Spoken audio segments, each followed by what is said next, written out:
Okay, let's get into the second part of the business combination lesson. So I come to the activity number one.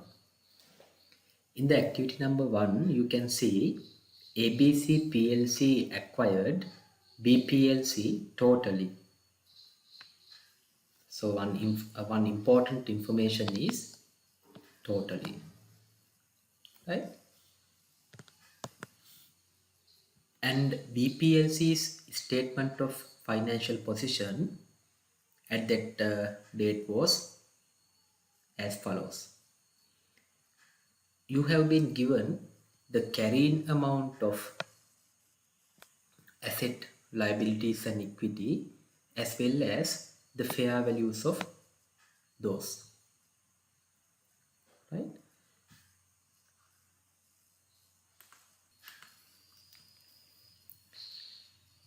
Okay, now BPLC is the acquiree and ABC PLC is the acquirer.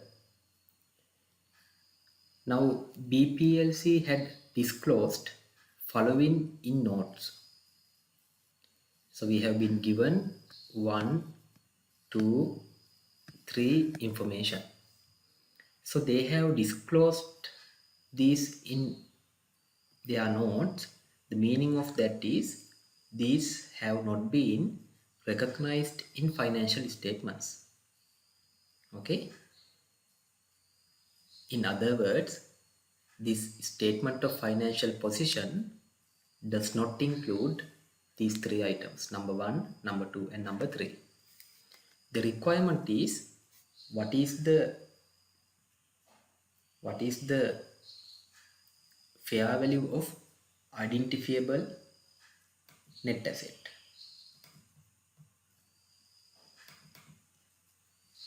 right? So you all know that net asset is equal to the equity. Net assets equal to equity. Net asset can be calculated. This can be calculated by taking total asset subtract total liabilities. Okay, but it is convenient to use the equity approach without taking total asset less total liabilities. If we take the equity, that is very convenient. And also in the previous lesson or previous session, I told you that you should take the fair value of assets acquired and liabilities assumed in the business combination. Therefore, asset and liabilities means, the difference is net asset. You have to take the fair value of net asset. If I take the fair value of reported net asset,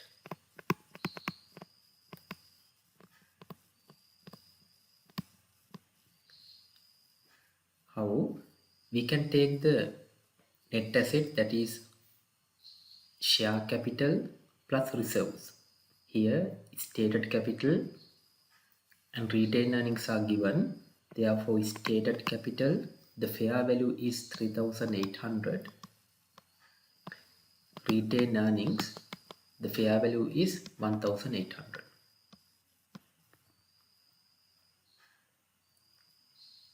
Now this is the fair value of reported net asset. But in the previous session, I told you to consider some unreported or unrecognized asset and liabilities in the business combination. Now if you take the first one, now as I told you earlier, these three have not been recognized in these financial statements. Number 1, a contingent liability. We all know that contingent liabilities are not recognized in financial statements. But in the business combination, we can recognize contingent liabilities if it arises from a present obligation. Now, the first situation, a contingent liability from a present obligation, the fair value is 800. Okay. Now, if you can remember the basic accounting equation, which is asset equal liabilities plus equity. Now we are going to recognize this liability. Earlier it was not recognized because it was a contingent liability. In the individual financial statements, we do not recognize the contingent liability, but when it comes to the business combination, you can recognize uh, the contingent liabilities arise from a present obligation, right? So now we are going to recognize what happens. Liabilities increases by 800. Contingent liability, now it is a liability, so liability is increased by 800. If so, your equity comes down,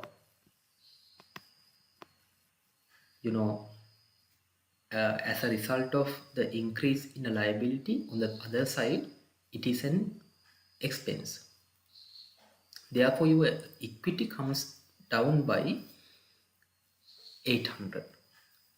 So we have taken the reported equity or reported net asset, fair value of reported net asset 3800 and 1800.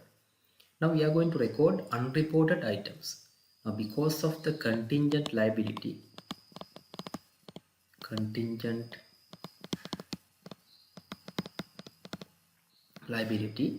we saw that the equity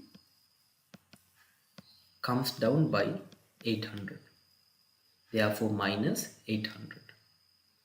Number 2 item, a contingent liability from a possible obligation. Now in the previous session, I told you the contingent liability that is arisen from a possible obligation should not be considered even at the business combination. Okay, therefore we do not take the second component, second contingent liability, because it arises as a result of a possible obligation. Okay, so even in the business combination, we do not take or we do not recognize that kind of contingent liabilities. And third one, an internally generated brand name with the expected benefit of 1500. You know that under the intangible asset standard, internally generated brand names are not recognized in individual financial statements. But when it comes to the business combination, you could recognize the internally generated brand names and other intangible asset, but at the fair value, right? So I can take brand name. Now if I apply that to the accounting equation, brand name is an asset, therefore asset increases by 1000. Now here the expected benefit is 1500, right? And the 80% probability of receiving the benefit, therefore you can calculate the fair value of the brand name. Fair value, expected future economic benefit is 1500, but its probability is 80%, therefore it is 1200. Hope my calculation is correct. Yes, 1200. So what happens? Asset increases by 1200. If so, your equity increases by the same amount, 1200. Okay. So the brand name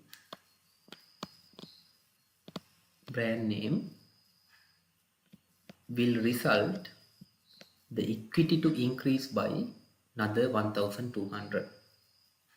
So we recorded two unrecorded items, unrecognized items. One is contingent liability from the present obligation. Number two is internally generated brand name. Now you can take fair value of identifiable net asset. It is how much?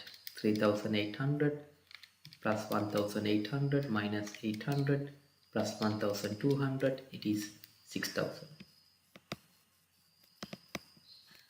Therefore, the answer for this question is 6000. Hope you understood the question. So we can go to the next topic.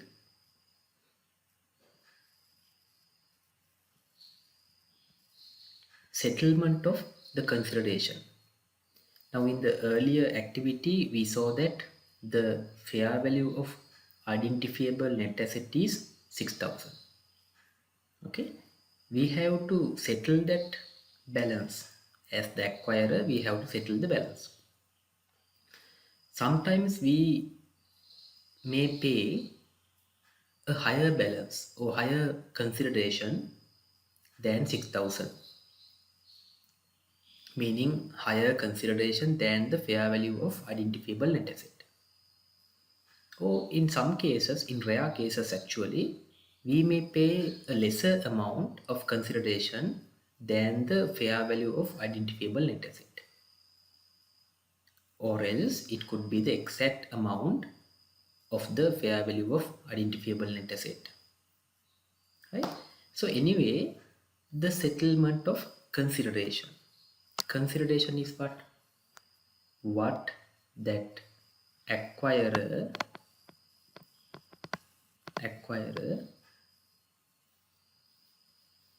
agrees to pay or settle to the acquiree to get the control over the acquiree's business. What acquirer agrees to pay or agrees to settle to acquire the acquiree's business, to get the control of acquiree's business. That is the meaning of consideration. Now consideration can be settled in different ways. One or the common method is cash. The acquirer can pay cash. Okay. Or the acquirer can transfer non-monetary asset. I think that you can remember the classification of asset as to monetary and non-monetary. Example for non-monetary asset: intangible asset, PPE, inventory. Examples: inventory, then PPE, intangible asset,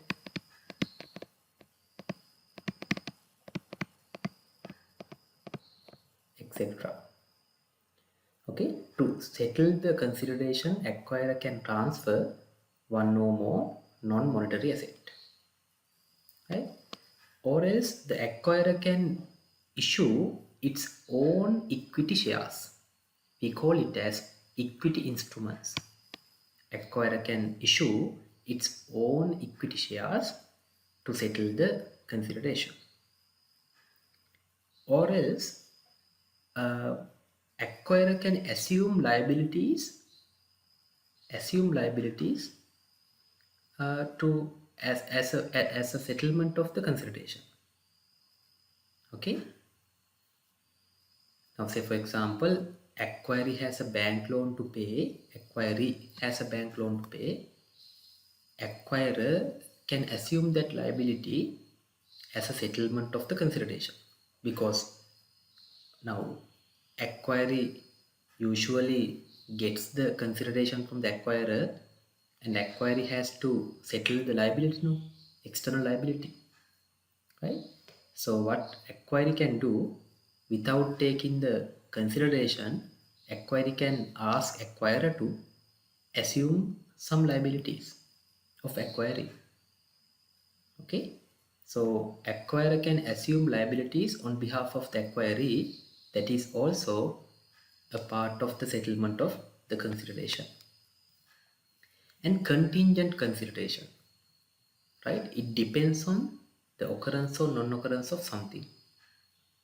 Say for example, acquirer agrees to pay additional cash if the share price of the acquiree falls uh, falls than a specific amount. Now, at the start of the session, I told you that business combination is a kind of a synergy that these parties expect to achieve.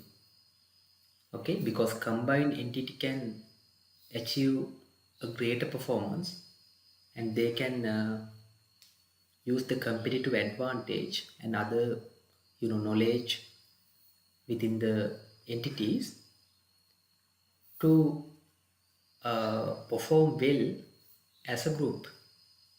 Okay, now say for example, if A is the acquirer, B is the acquiree, and if they are combined together, A and B,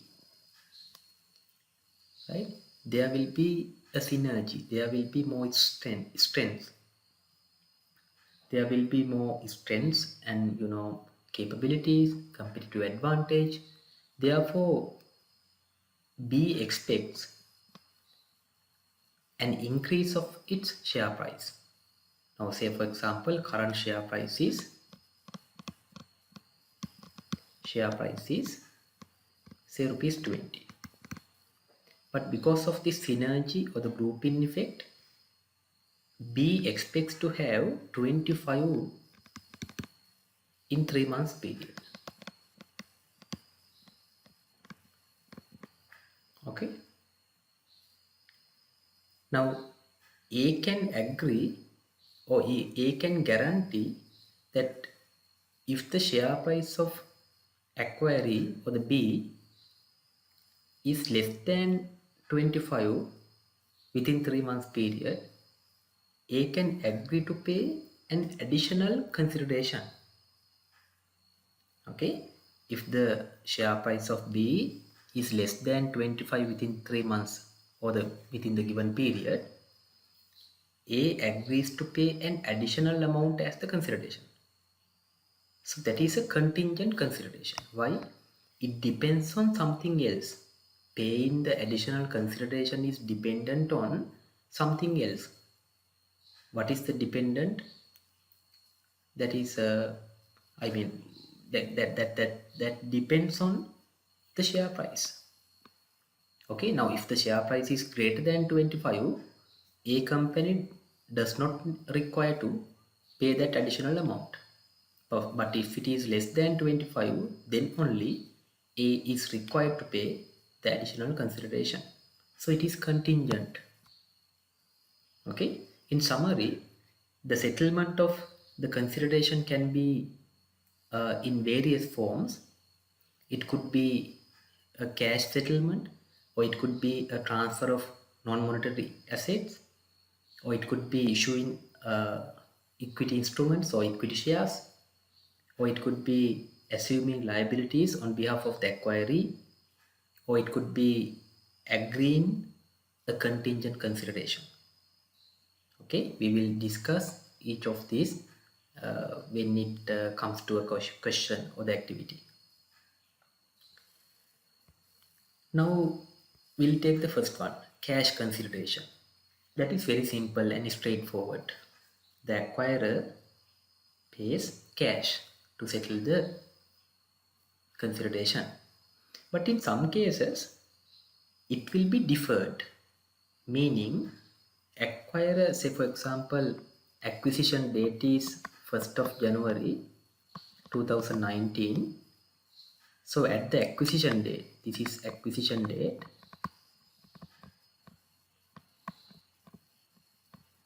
at the acquisition date, say for example, acquirer pays a cash of 200,000. Okay, and at the same time, acquirer agrees to pay another 300,000 after 2 years time. This is an example. Okay, that is 31st December 2020. Okay, another 300. So it is a deferred consideration. Okay, 300 will be paid in 2 years time. So what we need to do, we have to take the present value of this deferred consideration. Okay, present value of this deferred consideration, present value. How this 300 should be discounted. You know how to take the present value. You know, 1 divided by 1 plus r to the power, in this case 2 years, no, 2 years. Now here r is the discount rate. Okay, r is the discount rate. If it is not clear, I can write it again. 1 plus r. R is the discount rate.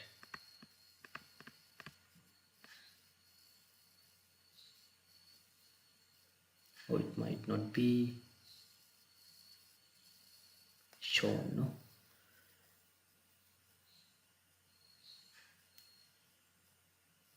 Okay, let me write it here. On 31st December 2020, another 300. So we have to take the present value of that. 300 multiplied by 1 divided by 1 plus r to the power n means number of years, 2 years. Here r means the discount rate.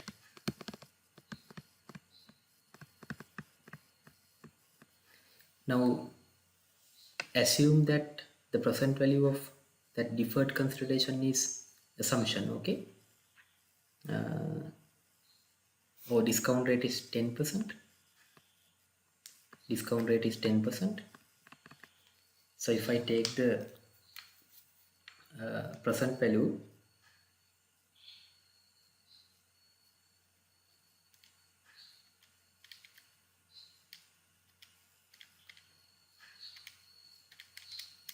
it is 247, right? So the consideration is 447. Now what I wanted to tell you, sometimes cash is paid immediately, but in some cases cash is deferred, cash payment is deferred. In that case, if it is, I mean, if the time period is greater than 1 year, because we all know that if it is less than 1 year, we don't need to consider time value of money. But if it is greater than a year, usually we should consider the time value of money, right? So if the deferred consideration is for a period of more than a year, you should consider the time value of money. Meaning you have to discount the future cash flow to the present and you have to take the present value. Okay, here the discount rate is what? The entity's incremental borrowing rate. Basically the interest rate, loan interest rate. Okay, discount rate should be the entities. Which entity am I? Acquirer or acquiree? It is acquirer, right? Acquirer.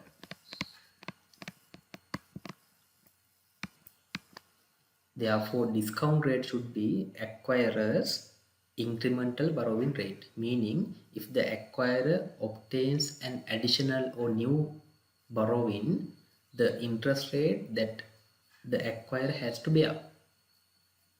Okay, that is the discount rate which should be used in this process. Okay. And due to this the present value calculation, you could recognize the interest expense.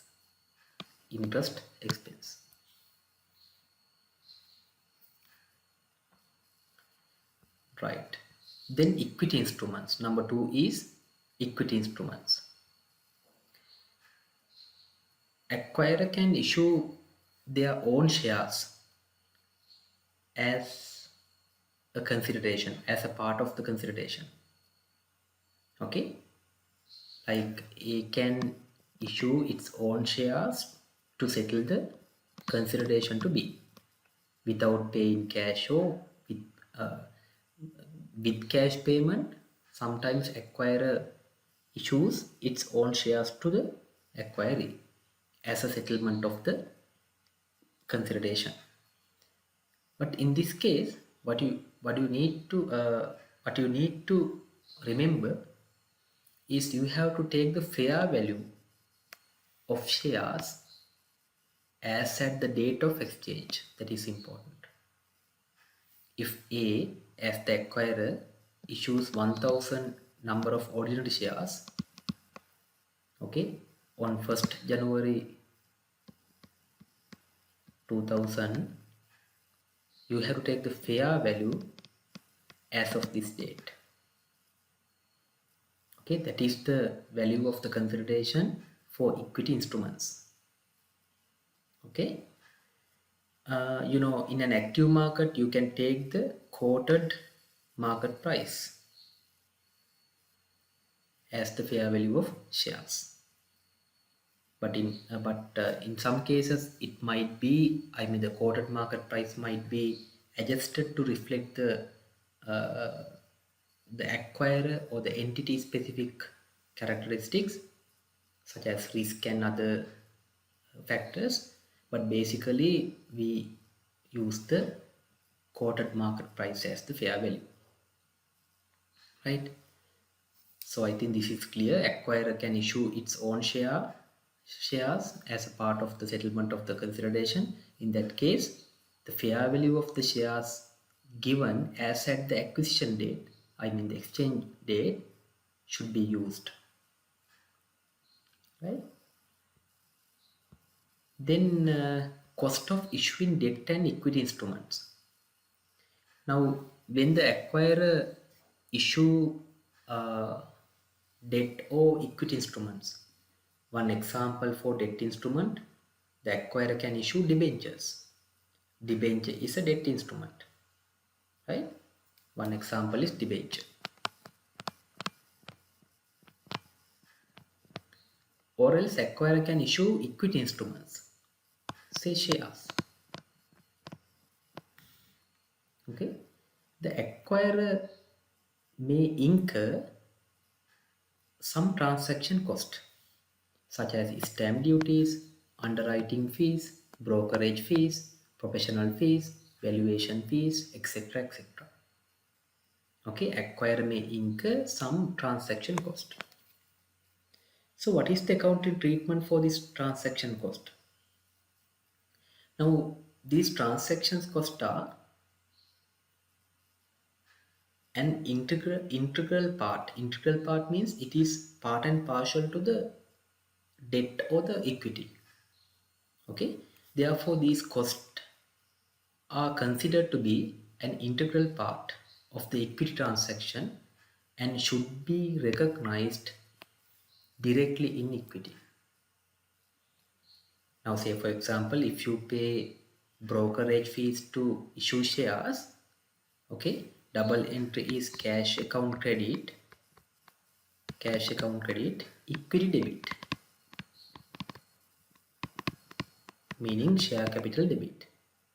It is treated as a reduction of the share capital itself because it is a directly attributable cost of the share issue. Okay. Similarly, if the acquirer incurs cost of issuing debt instrument like brokerage fees, such documentation fees, and etc. etc., the same treatment, cash account credit. Okay, it should also be included in the debt instrument.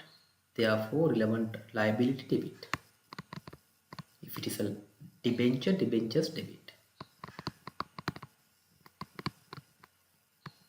Okay. Therefore, costs associated with the issue of debt instruments are included in the measurement of the liability.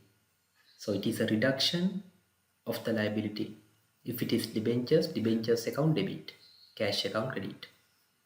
Okay, in summary, the acquirer may incur issuing cost of debt and equity instruments, so they should be included into the debt or equity itself. Okay, right. Contingent consideration. I told you the acquirer may agree to pay an additional amount as the consideration if some condition will be satisfied. Therefore, it is contingent. It depends on something else. Okay.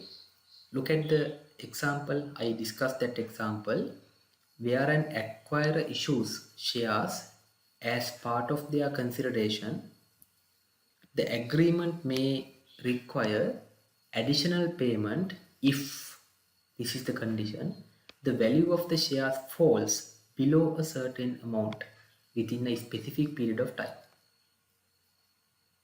Okay. Now here it says the acquirer issues shares. This is one example. There may be other situations.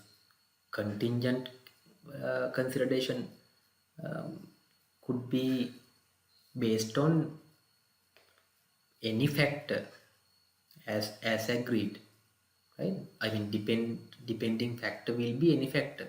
It could be interest rate or exchange rate or whatever. But in this example, it is share price. Okay. Now acquirer issues shares to the acquiree as a part settlement of the consideration. In that case, the agreement says acquirer needs to pay an additional amount if the shares that are given to the acquiree fall below a certain amount within a specific period of time.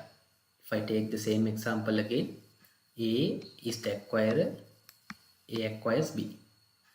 Right? To acquire, A issues shares, say 1000 shares to B, share capital. Okay. Agreement says now the value of the share is 20, but B expects that will be like 25 within 3 months period. Okay. Now if the share price is less than 25 within 3 months period, A agrees to pay, okay, additional payment to B,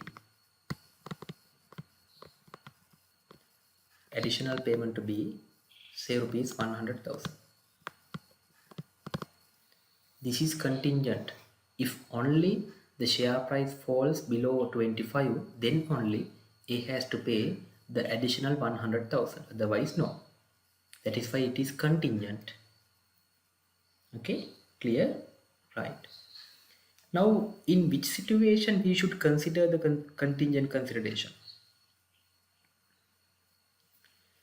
Now, these two recognition criteria are very important. If the contingent consideration is probable, meaning most likely we in the sense the acquirer has to pay that amount, probable, more likely it will happen, plus its value can be measured reliably. If these two both, okay, if these two both criteria are satisfied, then that amount will be included in the consideration. Otherwise, no. Keep in mind, it should be probable, I mean more likely to pay, plus the amount should be measured reliably. If these two criteria are satisfied, that amount will be included in the consideration. Otherwise, no. Right?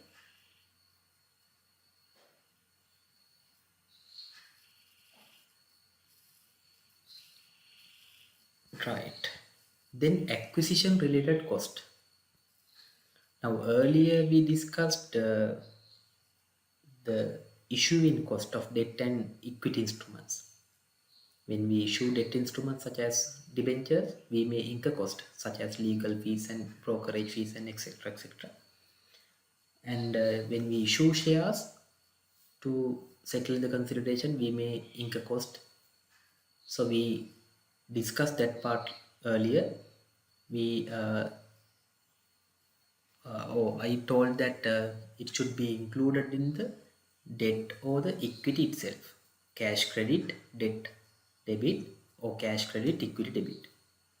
But this is acquisition related cost.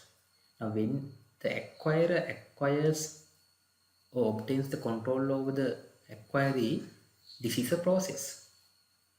Okay, it needs negotiations, it needs legal proceedings.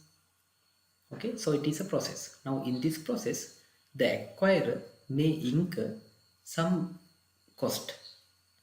So it is called as acquisition related cost. Examples: lawyer fees, then documentation fees, then see, finder's fees. We have to find a suitable acquiree.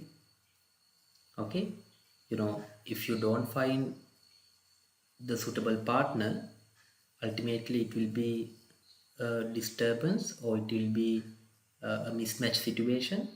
So the whole group will be in trouble. So you have to find a good partner. Okay, finder's fees, advisory, legal, accounting, valuation, and other professional and consulting fees. So this is a strategic decision, right? You can't take such a decision overnight. It takes some time. It will take some consultations, advices from experts. Okay, general administrative cost, including cost of the maintaining internal acquisition department. So for this particular purpose, the acquirer can establish a separate department to administer the process. So it will cost the acquirer. So how do we account for that cost? Right? The treatment is that acquisition related cost should be expensed as incurred. Should be expensed as incurred. Clear? Acquisition related cost should be expensed as incurred by the acquirer. Therefore, it does not form a part of the consideration. It is not a part of the consideration. Okay, keep in mind. Okay.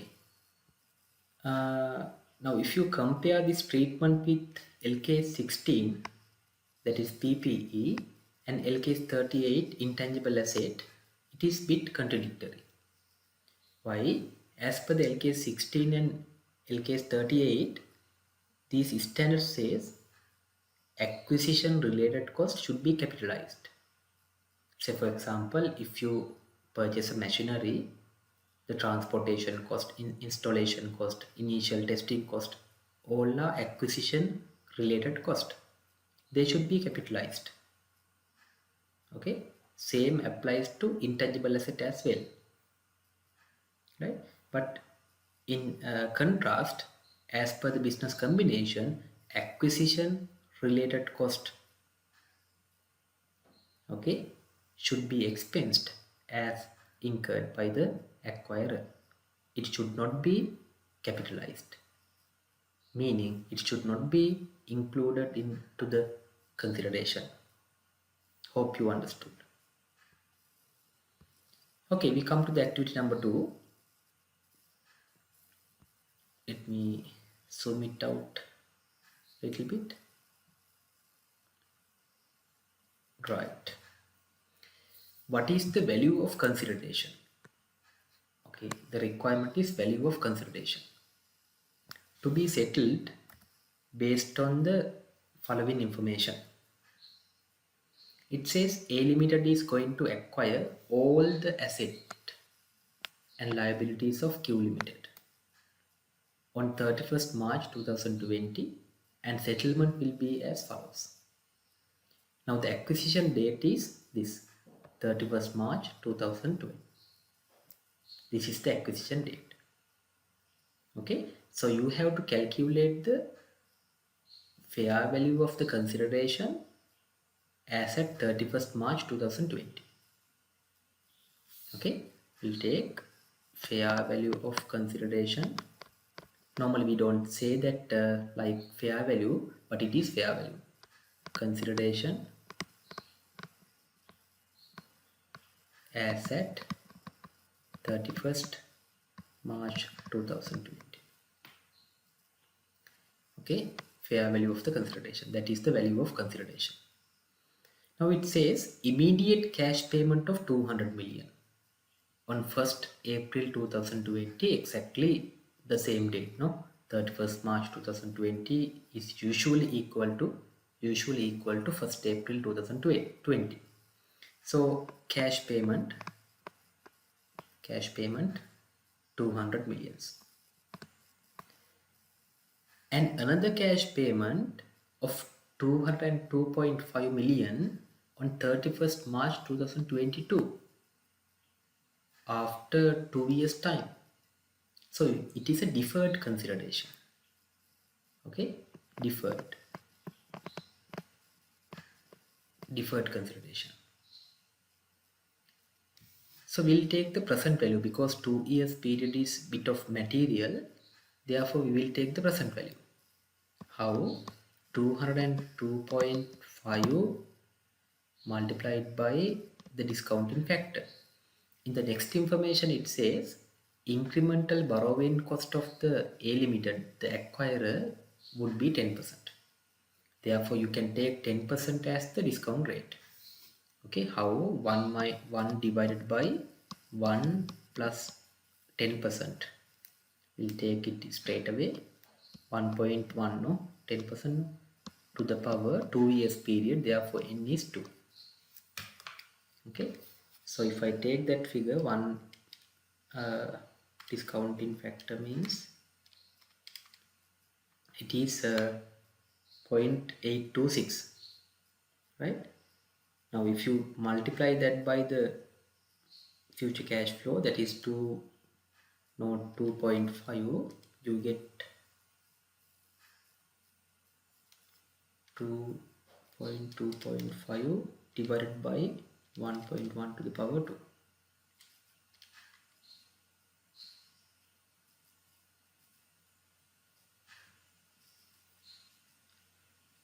Okay, it is 167, something like that.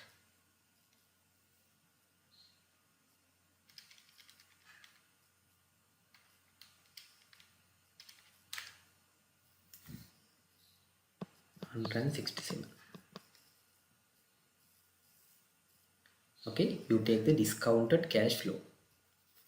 So these two, this information done. Now on the other hand, it says that 5 shares of A is the acquirer, for every 2 shares held by the shareholders of Q. Now 5 shares of A Limited acquirer shares will be given to the former shareholders of Q, for every 2 shares held by the shareholders of Q,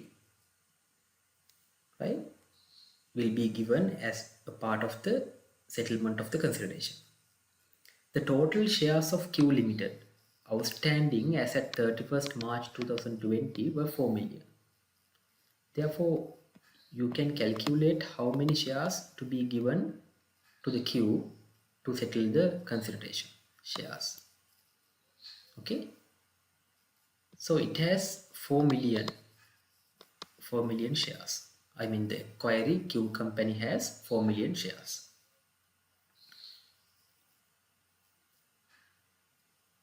That can be divided by 2.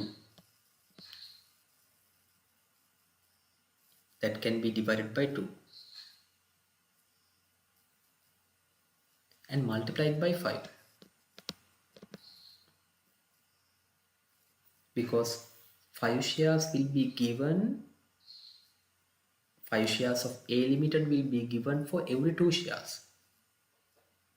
Okay, Therefore 4 million divided by 2, then you will get the number of shares that will be entitled to get 5 shares. Then multiply by 5, right? So it will be the number of shares. And we have to take the fair value of a share at the acquisition date. Now it says book value and the fair value of a share of it should be P limited, it should be A limited,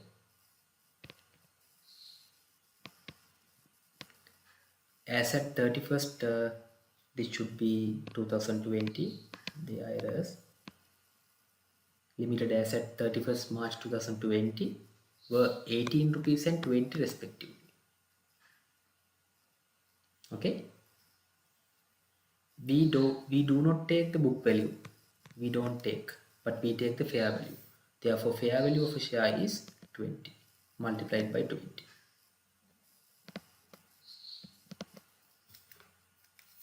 So 4 million divided by 2 multiplied by 5 multiplied by 20 in thousands, it is 200,000, or in millions 200.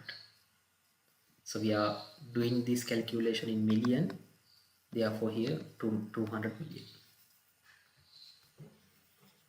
Okay,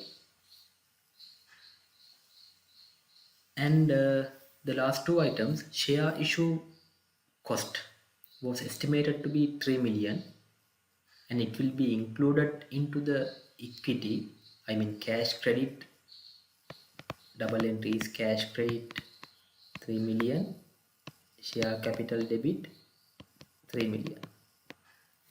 It does not affect to the consideration. Okay, it affects to the equity or the share capital to reduce, but it does not affect to the consideration, isn't it? Okay, cash credit, share capital debit. Okay, share capital of the acquirer, right? Because acquirer is the entity that issues shares. Share capital of this case A is share capital. Okay, therefore it does not affect to the consideration. And legal fees and other cost for this arrangement would be 8 million. I told you it should be expensed. Cash credit 8 million, expense account debit.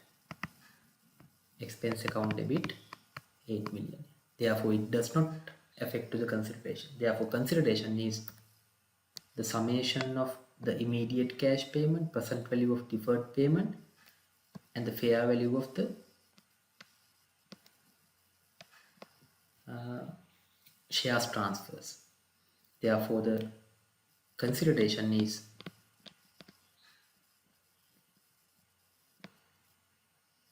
$567.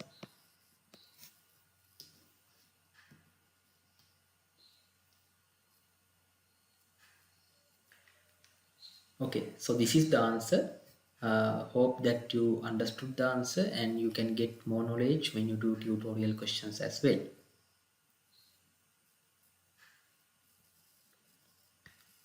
Okay, that is the end of the session 1, I mean the part 1. So we will discuss the part 2 in the next video.